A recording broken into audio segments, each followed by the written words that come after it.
about the original teachings of Paramhansa Yogananda. And today, I want to share with you an excerpt that Kriyananda would often refer to in helping us to understand Yogananda's teaching. Kriyananda was invited by Yogananda to the desert retreat that Yogananda had. And while he was at the retreat, remember now he's a young man, 22 years old, Yogananda gave him a very physical task to do, which was also a great balance to his propensity towards the intellect. So he and Norman were asked to dig a swimming pool. Kriyananda reported that Yogananda never swam in that swimming pool, and he was convinced that it was just a project an excuse to bring him to the desert retreat, and also something to balance his own nature. So here we are, and he says he spent a little time one afternoon with Yogananda, and by then he had learned to be more silent, more present, more in the now, and not idle chatter. And so suddenly Yogananda posed an unexpected question to him. He said, "What keeps the earth from shooting out into space, away from the sun?" Surprised and not as yet familiar with the cryptic way that he often taught us, I assumed he simply wanted information.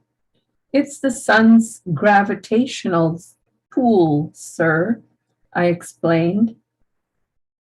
"Then what keeps the earth from being drawn back into the sun?" he asked.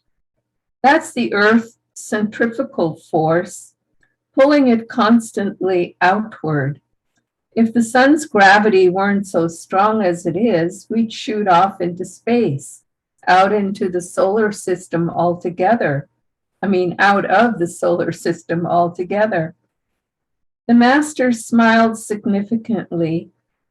Had he intended more than I realized? Some months later, I recalled this conversation and understood that he had been speaking metaphorically of God as the sun, drawing all things back to himself, and of man as the earth, resisting with desires and petty self-interest the pull of divine love. This is such a beautiful and poignant passage because it draws us into the understanding, the perspective of the bird's eye view, the cosmic view of the divine play, of Mother Nature, the laws of gravity that pull us constantly outward, tries to pull us constantly outward to seeing our bodies as material realities, not seeing through them, to their true purpose, to house the spirit in this particular incarnation. Our bodies come and go. To see how constantly we're, Kriyananda's own challenge with learning how to be silent in Yogananda's presence was really symbolic of this. We go toward restlessness in most every circumstance, toward ego gratification, toward look at me, listen to me, I have these ideas, I have these opinions, and it just goes on and on forever.